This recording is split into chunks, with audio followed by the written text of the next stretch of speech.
Welcome to the Embodied Love Podcast. I'm your host, Kelsey Grant. In this show, we'll be exploring all things love, relationships, and the creative fulfillment of living a life on purpose. If you're someone who wants to leave this world a little better and really make the most out of your human experience, you're a creative, a lover, a human who is here to embody the full essence of love, this podcast is for you. Join me for conversations about the real stories, lessons, and mistakes that make up a life well lived and a human well loved. Let's dive in. Hello, loves. Welcome back to the podcast. I'm so happy to be here with you today. I'm actually really jacked up today. The excitement is at an all-time high. I just had a conversation with one of my friends about this vision that I have been holding, in all honesty, since 2010. And I've had fragments of this vision, and they come in, and certain people will come into my life and it'll activate another piece. And so I've been collecting these fragments and kind of putting them into this picture, this vision that I've been holding that honestly just makes my creative heart explode with joy and happiness and fulfillment. And I had this conversation with my friend literally a half an hour before I'm recording this. And I was like, I think today's the day to tell him about this and to enroll him into the possibility of it, because it's something that I want to co-create with him. And there's a couple other key players that I see that are a part of this vision too, but he was the main player. And so I just did it. I was like, okay, I feel the feeling. I'm going to go for it, and I'm going to send him the message. I sent him the message. He gets back to me very, very quickly, and he was like, you know what? Fuck yes. Let's do it. This is the direction. This is the thing. This is the next thing. Let's do it. I obviously can't tell you any more than that because it's in the sacred creation phase. But I can tell you that as a creative, you're probably going to really love what we're cooking up. That's all I can say right now, okay? I will keep you posted. I will give you more information as we create and we agree to reveal more and more of this project out into the world. But fuck, it's so good. And so I wanted to drop in today and speak to that, speak to the art of enrollment. Because in our relationships, if we do not know how to enroll people into possibility with us, we are going to stay locked up in cages of our own making, in relationships that aren't really going anywhere. Relationships where it might be a battle of egos, where both people's needs aren't being met, and we don't really know how to get out of that super funky space. And the skill set of enrollment is one of those key foundational relational skill sets that, at least in my experience, I have a lot of really beautiful relationships in my life. And the one thing that we all share is this ability to enroll each other into, conversations of possibility, but also enroll each other into conversations that are a little bit more challenging. So to be able to enroll someone into possibility, obviously a really great skill set. That one's a little bit easier because you can ride the energy of excitement, and excitement is a natural opening energetic. So you can kind of rely on the opening that happens through the excitement, and you can kind of pump people up that way and get them to open, and then the free flow of creativity is moving. It's a little bit more challenging, though, to enroll someone into, let's say, a conversation around conflict or conflict resolution, or if you have an issue in your relationship, bringing it up in a way that inspires the other person to meet you. Now, this is arguably one of the most crucial skills that you will need if you want to do like romantic relationships really well, but also any type of relationship. And I will say this over and over and over and over again. My work is not just limited to romantic relationships. Everything I teach gets applied to relationships across the board. And when you can get really solid at flexing these relational skills with people who you are in non-romantic relationships with, it becomes smoother and you have a natural sense of confidence and competence to take those skill sets into your romantic relationships. Because for a lot of us, our romantic relationships are much higher stakes. And we could talk about that in a future episode. We're not going to talk about that today, why that is.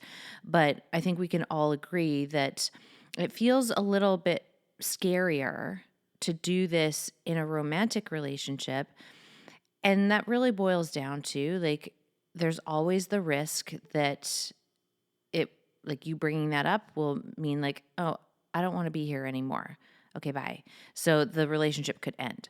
Now, technically, that is true in any relationship you have, not just the romantic ones, but that seems to get dialed up. That fear gets really dialed up in our romantic relationships, which is why you see a lot of couples who are avoiding the real conversations, who are avoiding talking about the things that they really need to talk about, that they've probably been sweeping under the rug for years or for some people, decades.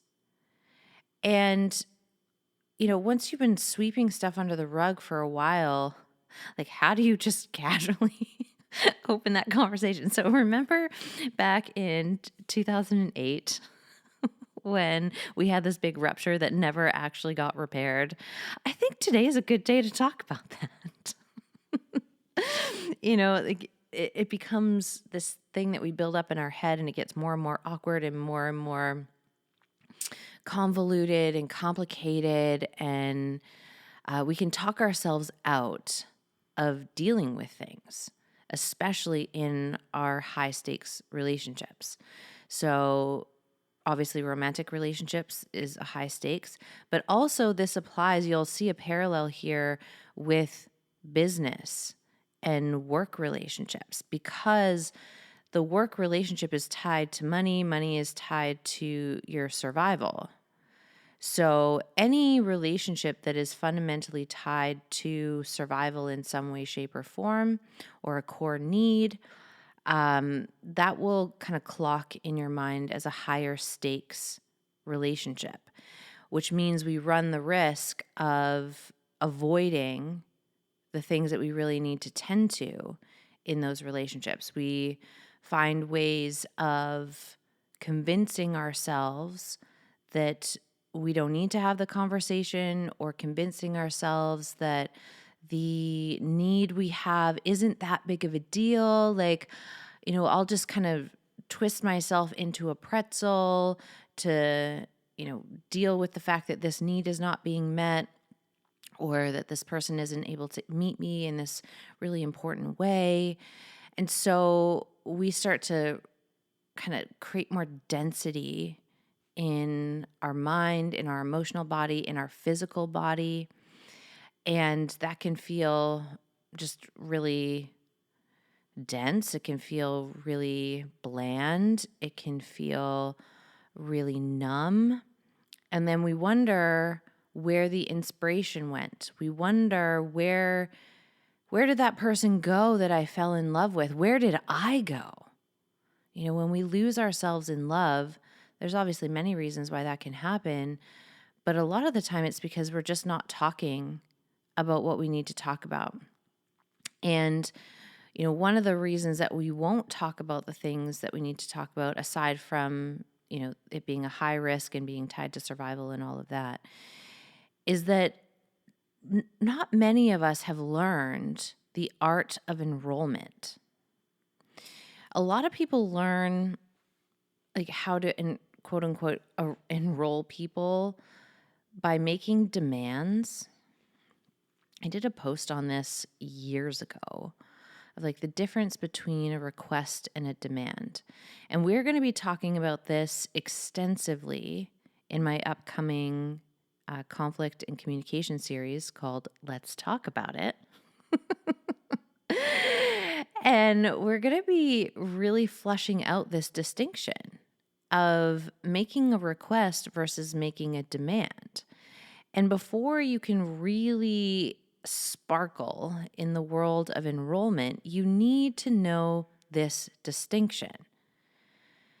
You need to know that there is a fundamental difference between making a request and making a demand. A request is an open position. It allows for free will. It allows for a yes or a no. And if there is a no, that no is not like going to be met with coldness. It's not going to be met with emotional hostility. You're not going to punish them for their no. Like their no is just as welcome as their yes. That's a clean request. A demand, on the other hand, is a very fixed and closed position. So, it's coming at it from this very unrelational space of like, I don't actually care, or I don't even care to consider what might be true and alive for you or what's right for you. This is what I need, and I'm the only one that matters here. Now, it doesn't take a rocket scientist to figure out why that doesn't work. But yet, humans are fascinating creatures, and we love to do things that don't work over and over and over again. Pop on our magical thinking hat and think, well, this time it'll be different. And then we get all like bent out of shape when it's not different, when it doesn't create the result that we were looking for. I think of the show The Ultimatum a lot when I think about this distinction, because in that show, an ultimatum is essentially a demand. You do this or we're done. And that doesn't really allow for co-creation. Like there's a way to let your partner know, like, hey, my needs have chronically been unmet here. I'm almost at the point of no return. And these are the things that would really make a difference for me and, would create an opening for me to want to stay and work on it. Is that something that you're committed to? Is that something that you're interested in? Is that something that you even want? And allowing for the truth. Because when we make a demand, I'm going to guess the majority of the time, we already know the answer is no. We already know that the other person is not enrolled. And so we need to use a forceful tactic to manipulate their behavior so that we get what we want and we can avoid what we don't want.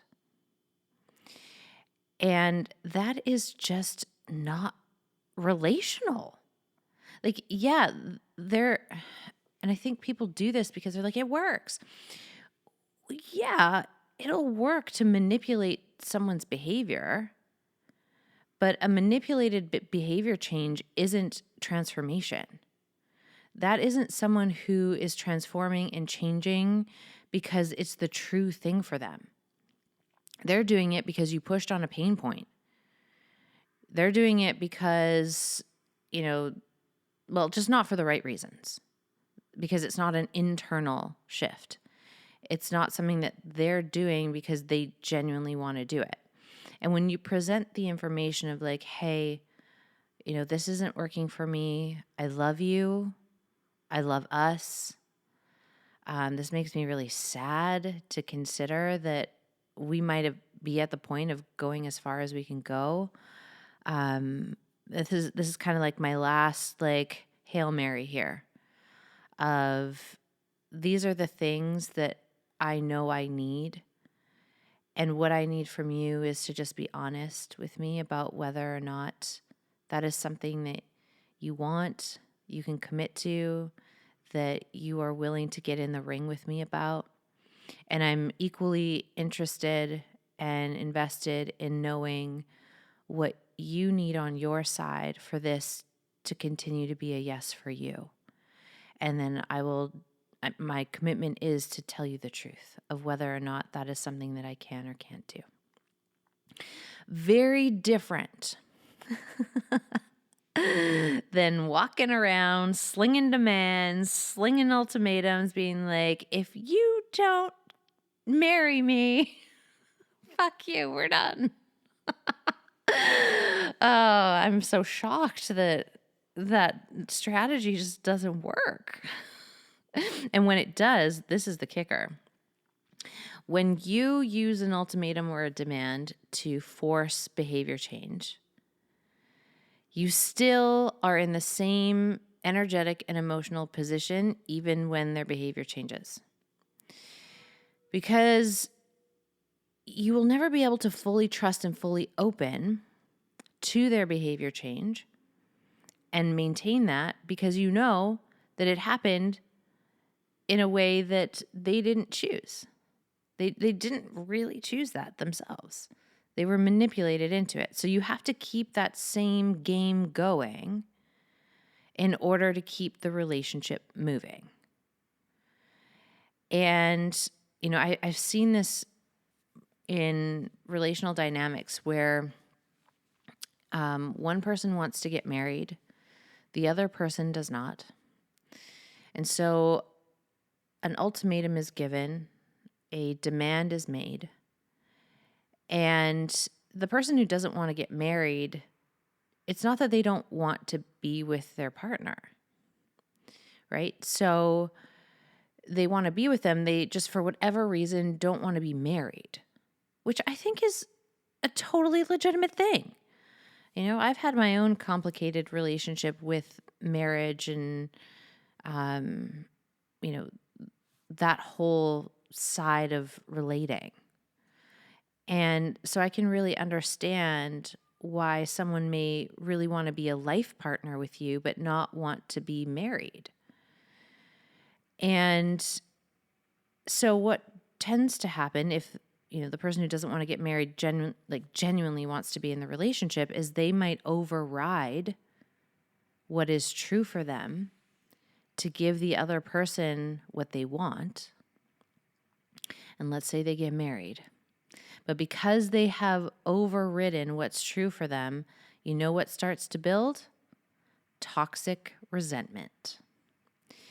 And toxic resentment is the silent killer of most relationships. And toxic resentment is always a map of where, and it shows us exactly where we stop telling the truth. Every spot where you feel resentful is a spot where you haven't told the full truth, is a spot where you have overridden what is true and alive for you. And that doesn't turn out well for anybody. And in those dynamics, where they're married now, and so person one is happy because yay, we got married. And person two is like, I had to override what's true for me to be here. I'm not so thrilled about this. And resentment is brewing. So you know what? There's no real connection. And I think people a lot of the time want to get married because they think it's going to get them something in terms of a deepening of connection or a deepening of intimacy, or it's going to be the shoe-in for forever, so they're never going to have to feel pain or alone again. Not the right reasons to get married, y'all. Just like moving in with someone, because you want to save money on rent and you're in a romantic relationship, that's not a good enough reason to move in with someone. You move in with someone because that's the next true thing for the relationship, not because it's some financial decision. Get a roommate. Live with a roommate, you know, because again, like if we do things at a pace that isn't true, if we do things where we have to override our actual pace, resentment is going to build. And when resentment is present, we can't connect because resentment's in the way. And so the only way to clear the resentment and reconnect is by telling the truth. And so you have to be able to enroll people into having these conversations, these truth-telling conversations, in a way that doesn't threaten them, in a way that doesn't get their back up. And that has a lot to do with your tone, your body language, and the words that you choose. And the most important element is the energy, the overall energy behind your communication. So if your energy is closed and hard and cold, and you try and enroll someone into a conversation of truth-telling, that is not going to go well. They're probably going to avoid that. They're probably going to avoid you. Or if they somehow get wrangled in, it's you're going to be up against like this wall between the two of you. There's not an openness there. And so to be able to enroll someone into these harder conversations is a really important skill set that we all need. Because no matter what relationships you have, there will be conflict. And we need to just let go of this idea that a healthy relationship is one without conflict. That's insane. That is not true. You know what that is, though? That is the inner child and its fantasy about relating. It's not the functional adult's like deep, reverent connection to reality and understanding of relationships. You know, if you want a relationship that's conflict-free, guaranteed the part of you that is saying that is a wounded part. It's an inner child that, you know, is scared. It doesn't want conflict because conflict means disconnection, or conflict means isolation, or conflict means that I'm scared and no one's here for me. Or I have these really big sensations in my body that I don't know what to do with because there's no adult around to help me navigate that. It's important for us to investigate what our association with conflict is. If you want to ultimately work towards having a healthy relationship with conflict, you have to understand the meaning that you've associated to it. Conflict means XYZ to me. I avoid conflict because, or I lean into conflict because. Some of you are shit disturbers. Some of you like to poke the bear. You know, so and those two usually end up in a relationship together. Like the one who avoids conflict gets put together, like gets put with, you know, a provoker. So there's one person poking and one person running away. Neither are healthy relationships to conflict. Like creating conflict when there doesn't need to be conflict is not a healthy relational strategy. But being able to meet conflict with reverence and with awareness and consciousness when it comes, that is a very healthy relational move. And to understand that there absolutely will be conflict. There will be times where you don't see eye to eye. You're coming from two completely different occurring worlds of reality. Like no two people have the same occurring world of life, of experience. Everybody's experience of being on this planet is different. And yes, there are some shared experiences, but even those shared experiences aren't exact. They're not exactly the same. And when you bring people together who have different conditioning, different life experiences, different perceptions of the world, different beliefs, different values, there's inevitably going to be times where that just doesn't mesh. It doesn't line up, even if you have a lot of alignment. Like the most aligned people relationally still have conflict. And the healthiest relationships aren't the ones that avoid conflict or pretend that it's not there or, spend all their time fighting with each other. It's the ones that are aware enough to know that, all right, when we hit one of those roadblocks, we're both equally committed to getting it complete. Getting it complete is also a skill set that most people are really not well versed in. Resolution, getting things complete. This is why in relationships you see a recycling of the same problem over and over and over, because it was never complete to begin with. You never actually got to a place of repair and completion. And oftentimes there's an underlying need that isn't being met. And so we can stir up that problem again in hopes of like getting that need met this time without having to be articulate or responsible or really open about what that need is. Again, this is all like inner child relating, right?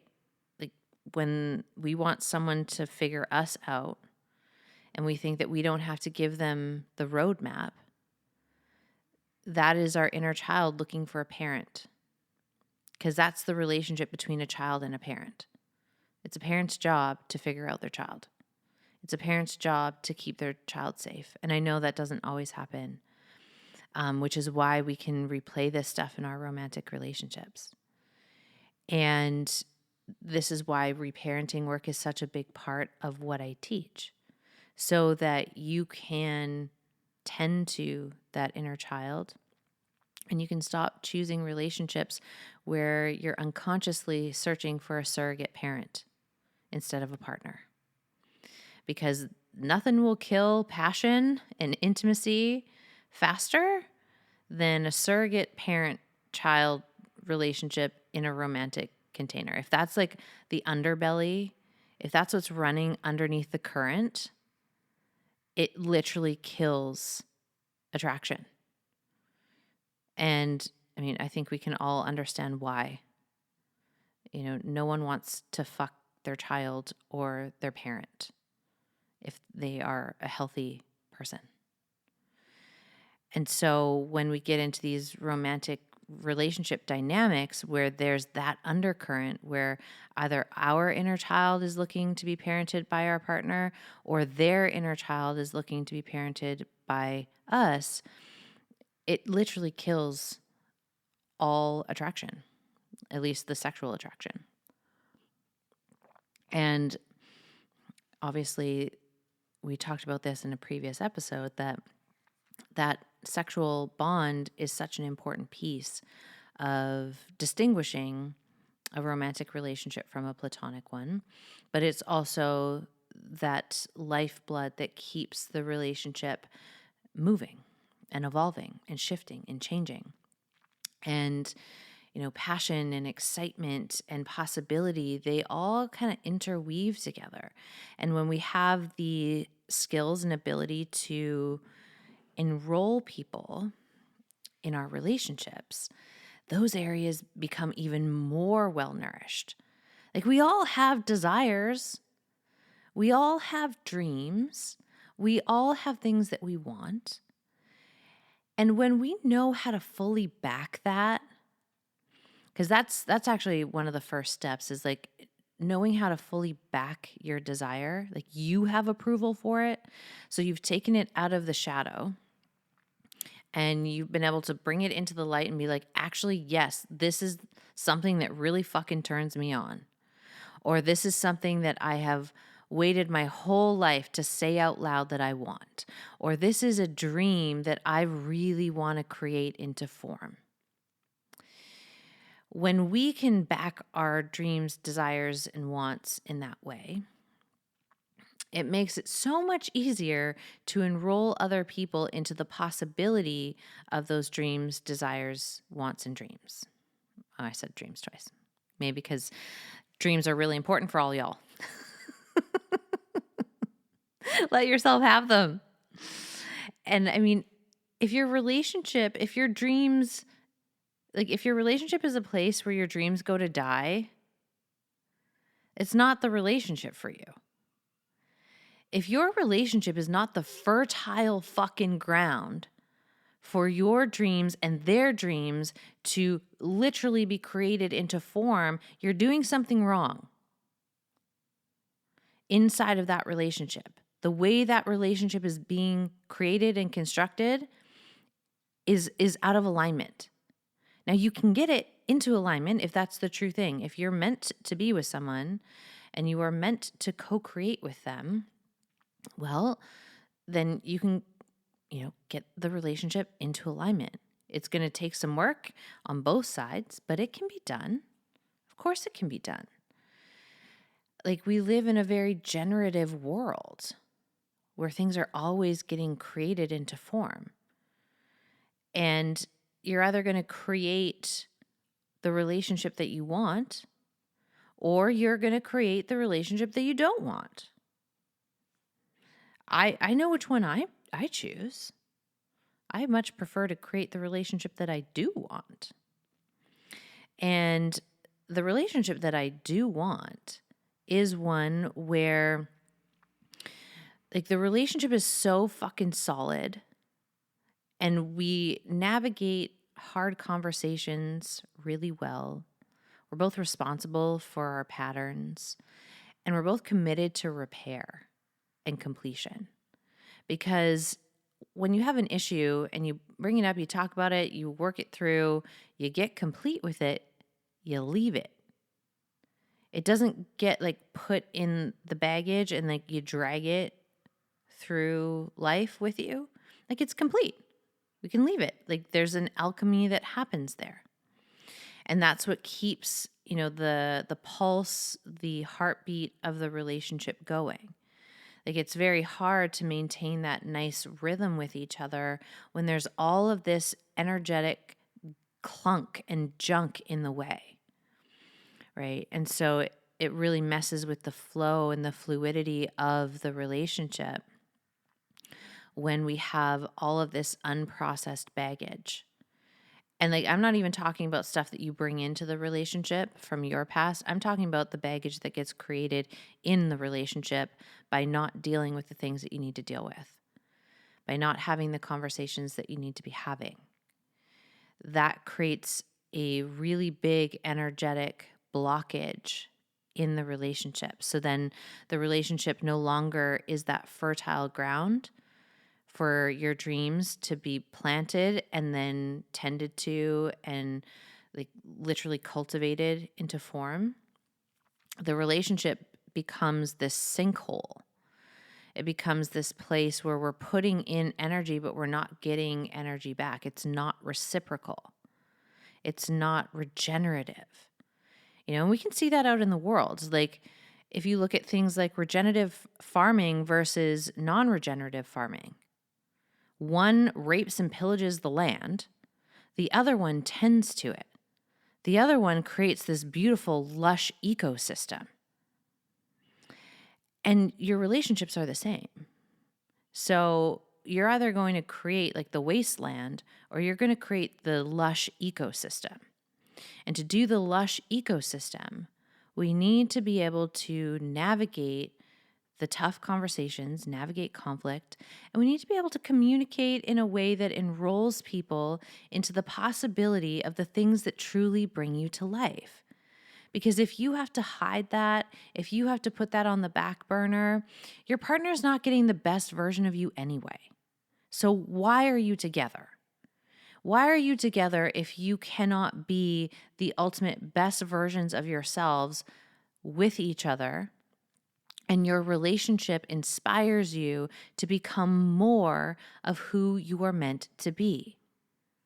That's ultimately the whole point of doing relationships on this level. Now, I will be very clear, this level of relating is not for everybody. This is not for the masses because it takes something to operate at this level. And this is really primarily for the people who are connected to their soul, who are connected to their soul mission. I'm pretty sure we've talked about this before, in this whole idea of the next level love, a love and relationships that inspire you to literally level up who you know yourself to be. And so when you understand that you are in that pocket, you're in that pocket if you have made it this far in this episode and you have listened to other episodes of mine, like you can trust that you are in that pocket. You are in that world of creators and creatives who are here to literally bring their soul mission into form and leave an imprint on this planet that leaves this planet better off for having had you in it. You are one of those people. And your relationships need to reflect that. Your relationships need to be this very lush ecosystem that allows both of you to thrive, or more. I guess if you're in a polyamorous relationship, you could have a wild ecosystem with all sorts of people in there. But, I primarily work with monogamous connections and two-person systems, but you can apply it to any system that feels right and true for you. And when you have the people in the ecosystem who are thriving because they are committed to keeping the ecosystem in its most healthy, regenerative form, that's when your soul gets liberated. That's when your relationship becomes the vehicle for possibility. That's when shit gets really fucking good, really magical. And the good news is that it's not limited to romantic relationships either. Like this entire conversation gets applied in all of your core relationships. So anyone who is in your inner circle, this conversation applies to. Because those inner circle connections, those primary connections in your life, are going to influence who you are and what you create. And so those ecosystems also have to be healthy and thriving. I invest a lot of time and energy every day, every week, every month, every year into ensuring the ecosystems of all of my core primary relationships remain thriving, which means I do have to navigate conflict. I have to have hard conversations, even though I'm not in a romantic relationship right now. It doesn't mean that these skills are not being practiced on a regular basis, because they are. Because we're human and stuff's going to come up, especially the more intimate you get with someone, whether that's in a friendship. I do pretty intimate friendship. I don't do surface level anything. Unless I'm at a pub watching a game, talking shit, that's the only time I'm going to be operating on the surface. But when it comes to my relationships, they're all really rich. They're all really emotionally intimate. And so that level of relating requires something of me.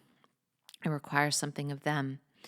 And it means that we're going to bump up against stuff sometimes, and there's a commitment to getting it complete.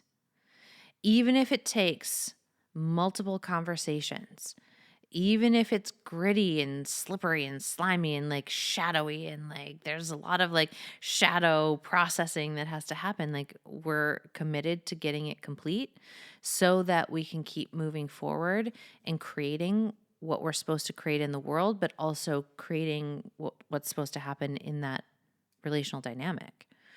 And so being able to reach out to someone in a way and initiate these conversations in a way that doesn't shut them down is so important. And I'm going to be teaching how to do this entire process. Now, I will give you a hint right now, is that you have to ask them. You have to ask them what works for you. Like if I had something challenging I had to bring to you, what's the best way to do that? That would really make sense to you, that would really, um, make you feel respected, that you would remain open to me and, what I would need to say. Like, what do you need from me in those moments so that you can be receptive? And then you also need to know how to answer that question if they ask you that question back. So, when everyone has a different strategy with this, everyone has different needs around this. Some people are really okay with a text message. Some people are not okay with text messages. Some people are okay with voice notes. Some aren't. Some want a phone call. Some want in person. But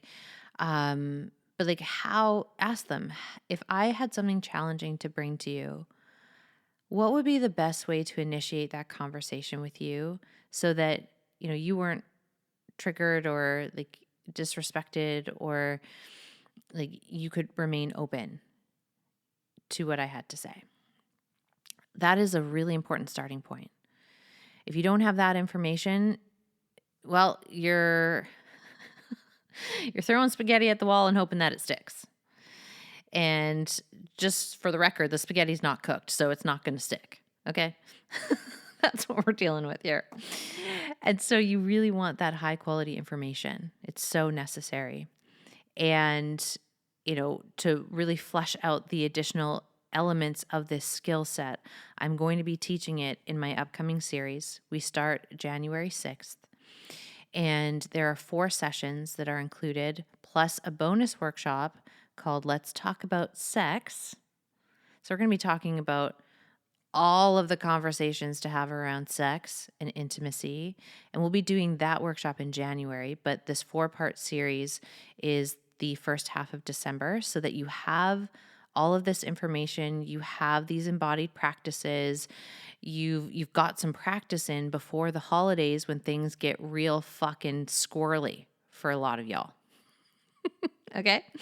And today is November 30th, and there is a sale on this particular series, the 50% off Black Friday sale. It's a no-brainer.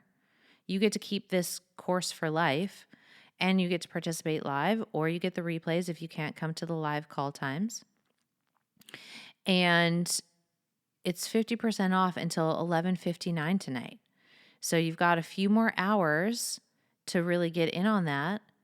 And I mean, if you miss the sale, well, then there might be early bird pricing that's rolling. I don't think so, because we're starting next week. So I would hop on it, and you'll find the link in the show notes if that's of interest to you, along with the promo code. It's simple. It's Black Friday Day 1, all one word, all caps.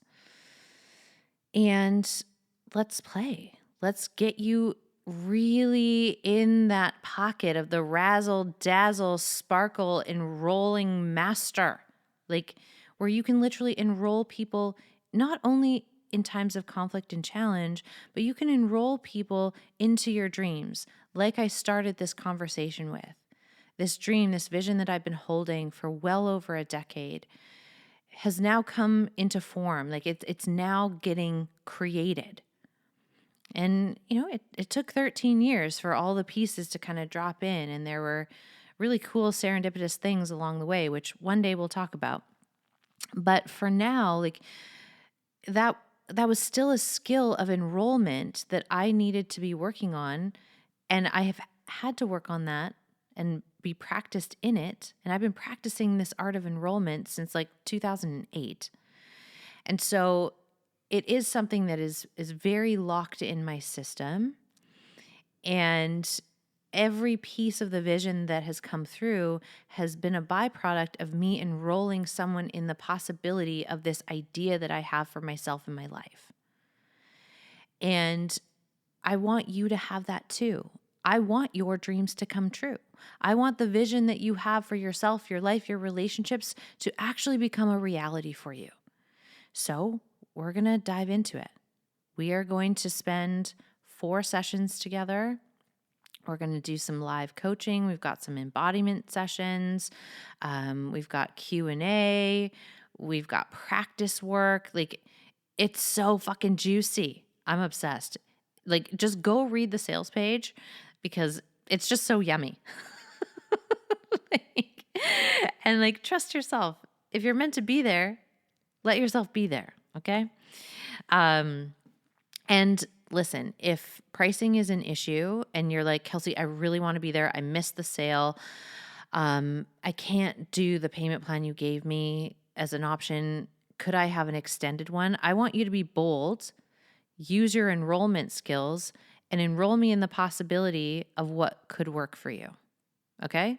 That's an open invitation. That's, I don't want this work to be out of range or not accessible. So I'm happy to work something out with you if it's really true for you to be there. If you are going to show up and do the work, I will back you every single fucking time. Okay? Okay. I love you. And we'll see you in the next episode real soon. Okay, bye.